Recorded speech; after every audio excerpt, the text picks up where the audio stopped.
ആചാര്യസ്മരണയുയർത്തി എഴുത്താണി എഴുന്നള്ളിപ്പ്. ഭാഷാപിതാവ് അക്ഷരം കോറിയിട്ട് എഴുത്താണിയുമായി അക്ഷരസ്നേഹികൾ നഗരം ചുറ്റി. തുഞ്ചൻ ഉത്സവത്തിന്റെ ഭാഗമായാണ് എഴുത്താണി എഴുന്നള്ളിപ്പ് നടന്നത്. തുഞ്ചൻ പറമ്പിലെ കളരിയിൽ നടന്ന പൂജകൾക്ക് ശേഷം പഞ്ചവാദ്യത്തിന്റെ അകമ്പടിയോടെയാണ് എഴുന്നള്ളിപ്പുണ്ടായത്. എഴുത്താണിക്ക് പുറമെ താളിയോലയും വാൽക്കണ്ണാടിയും എഴുന്നള്ളിച്ചു. ഭാഷാപിതാവായ തുഞ്ചത്തെഴുത്തച്ഛന് സ്മരണാഞ്ജലിയായി എഴുത്താണി എഴുന്നള്ളിപ്പ്.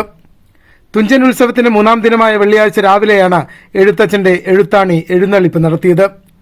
തുഞ്ചൻ പറമ്പിലെ സരസ്വതി ക്ഷേത്രത്തിനടുത്തു നിന്ന് പഞ്ചവാദ്യത്തിന്റെയും താലപ്പൊലിയുടെയും വെൺകൊറ്റ കുടകളുടെയും അകമ്പടിയോടെ ആരംഭിച്ച എഴുന്നള്ളിപ്പ് പൂങ്ങോട്ടുകുളം ജംഗ്ഷനിലെത്തി തിരിച്ച് തുഞ്ചൻ പറമ്പിൽ സമാപിച്ചു. തുടർന്ന് എഴുത്താണി തുഞ്ചൻ പറമ്പിൽ വെച്ചു. എഴുത്തിനിരുത്തൽ പൂങ്ങോട്ടുകുളം വരെ പോയി മടങ്ങിയ എഴുന്നള്ളിപ്പ് കൃഷ്ണശിലാ മണ്ഡപത്തിൽ സമാപിച്ചു. MT Vasudevan Nair, Alankode Leelakrishnan, Manambur Rajambabu, doctor K Sreekumar, MN Karassery, Venkatachalam, TP Subrahmanian, Srinivasa Rao തുടങ്ങിയവർ സംസാരിച്ചു. P കൃഷ്ണൻകുട്ടി, അഡ്വക്കേറ്റ് വിക്രം കുമാർ, മജീദ് പറവണ്ണ, കമൽ തുടങ്ങിയവർ നേതൃത്വം